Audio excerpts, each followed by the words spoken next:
Hey guys, I'm Kate. Welcome to FARMBREAD.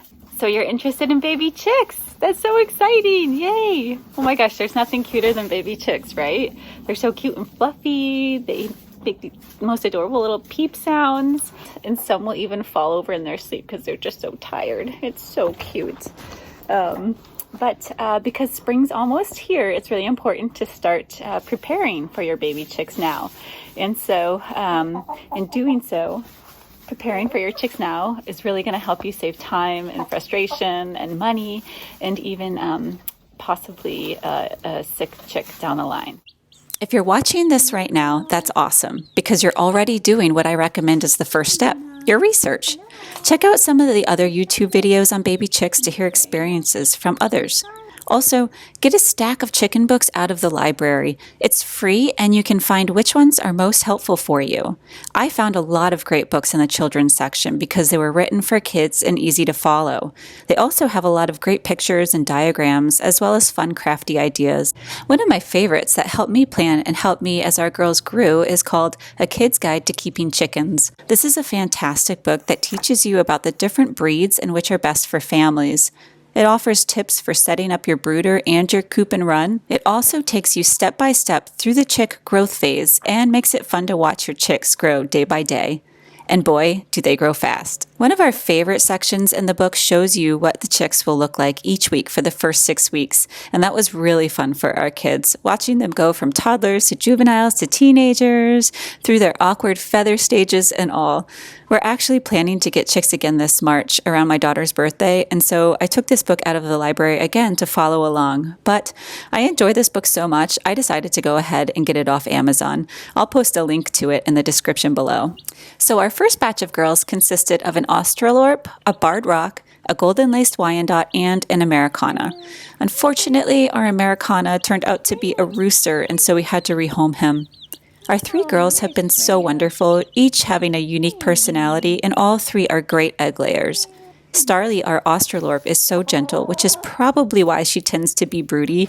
She'd be such a good mama. Freya, our Barred Rock, is our curious chicken who loves to be around us humans, sit on our laps, she steals our lunches, and she pecks at anything she finds interesting.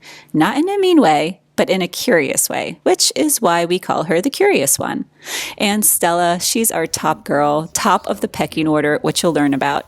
She's incredibly gentle with our kids, but not at all shy around other hens. She rules the roost for sure.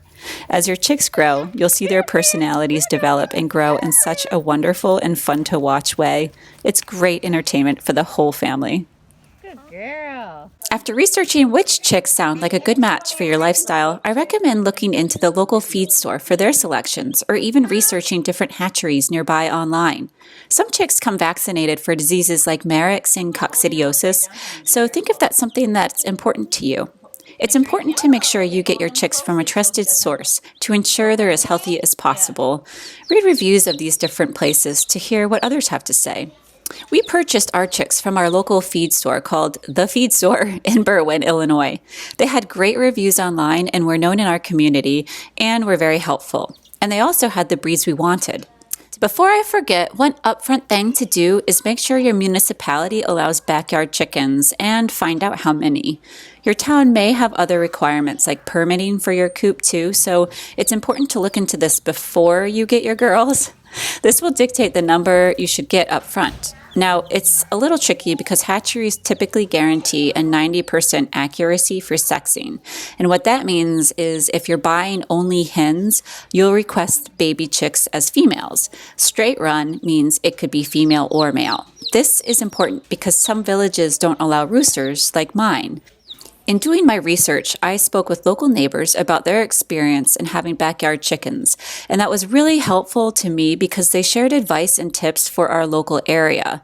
They recommended we get 4 chicks even though the village allowed for 3 because the chances were somewhat high that we would end up with a rooster or one might possibly die. So we did that. We got 4 chicks, and as the fates would have it, we ended up with a rooster, which we eventually had to rehome. That's a whole story in itself, because after you and your kids raise a baby chick for 2 months, connect with it, and get attached, it's really hard to say goodbye. And I'll just say it's not easy to get rid of a rooster. The number of hens you get will also dictate the size of your coop. It's important to allow for around 3 square feet per chicken in your coop to ensure they're as happy as can be. I would suggest that you have an idea in mind for your coop if you're going to build it or buy it. It's definitely cost effective to build it yourself if you're handy. We ended up buying a used kids' playhouse off Facebook Marketplace and then retrofitting it into a coop. We also added a run below it and a larger runoff to the side. It turned out to be a really nice coop and a fraction of the cost if we were to have someone else build it for us. I will say you'll find a lot of inexpensive coops at local feed stores, and they tend to be too small and not the best quality. I usually hear from people that after about a year, they've ended up upgrading to a larger coop. So I think it's worth the upfront investment to make sure it's large enough and what you want from the beginning.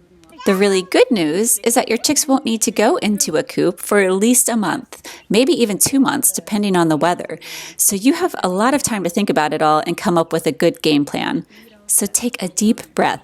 Now back to the fun, not so stressful stuff. Getting your cute fluffy chicks.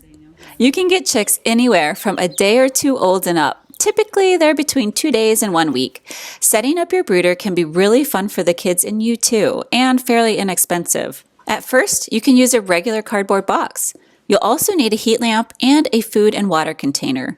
Bedding and a tiny roost. It's seriously the cutest thing to watch your baby chicks roost when they're so little.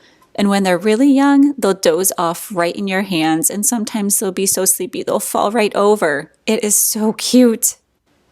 On to chick care. It's really important to make sure your chicks are clean and healthy at such a young age, so clean out their home daily and change their water daily too. Depending on where you get your chicks, you may be able to purchase a chick starter kit, which usually comes with medicated chick feed, electrolytes for their water, and bedding. We purchased this and it was really helpful. For their bedding, they love scratching through the hay, and it was really cute to watch. As chicks grow, you'll want to increase the size of their brooder. We went from a cardboard box the first week to a large Tupperware container the second week. And by the 4th week, the weather was warm enough that we actually introduced them to their outdoor coop. Most sources will recommend putting them outside around 6 weeks old. Our weather was really warm and our coop was protected well, so we felt safe introducing them at 4 weeks and gradually let them out in the grass supervised for periods of time. They start to get really dusty around the 3 to 4 week mark. I can't explain it very well. I'm sure you can find more about it on YouTube and online, but it will happen and it will be everywhere. There's a great section to reference in A Kid's Guide to Raising Chickens where they list out what temperatures are acceptable at what age for your girls. You'll most likely need a heat lamp in their brooder, and you'll want to measure the temperature with a thermometer to make sure it's not too hot or too cold. Your chicks will also tell you this with their body language, either cuddling together directly under the lamp when cold, or they'll scatter farther away from the heat lamp if they're too warm. Do you have a dog or cat? You'll definitely want to place the brooder in a safe location and with a ventilated lid. We wanted to socialize our dog Gunther with the chicks right away because he's part of our family and it's important they get along. We kept the brooder on the floor in our living room and made sure the ventilated lid was fastened tightly. Our dog was super curious at first, and anytime we opened it up, he wanted to sniff the girls. At first, he would actually lick his chops, which made us really nervous. So we made sure to speak to our dog Gunther and let him know what was acceptable and what wasn't. We would never let the chicks out on the floor to hop around if Gunther was around. Seeing us hold the chicks and care for them made it clear that they were our pets and not food. I think every animal is different, so definitely consider your pets' personalities before you introduce them to any baby chicks.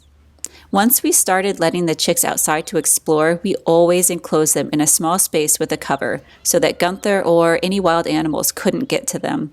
It was a gradual process that worked out really well for us, and they're all super comfortable with each other now. And now I feel better when Gunther's actually out in the pasture with the girls because he's definitely a protector and a hawk deterrent. And from a timing perspective, figure out when you think it will be warm enough for your chicks to move outdoors and create a work-back schedule from there to help you in either building or buying your coop. That way, it's set up and ready to go when you need it to be. We moved our chicks into their coop between the 4th and 5th week, but we didn't actually have the side run built yet. We had built a smaller run underneath their coop, which was plenty big for them at that point, so we could take our time to build the larger run.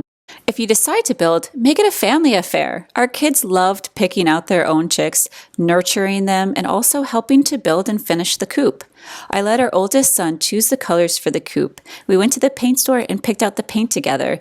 And yes, we even painted together. Hard work can be so rewarding, and I could see how proud our kids felt being able to contribute to the process. And it translated into responsibility too. Our kids love collecting the girls' eggs and giving them treats. They help make sure the doors are locked at night, and they enjoy checking on the girls first thing in the morning with me. I remember when we first moved to Connecticut, where we have a lot of hawks. We were all still figuring out and learning when we could let the girls safely free range in our yard. I had just gotten out of the shower, so yeah, only had on a towel, and I looked out the window and saw a hawk flying eye level with me in our yard. It scared the beep out of me. I yelled to the kids, "There's a hawk!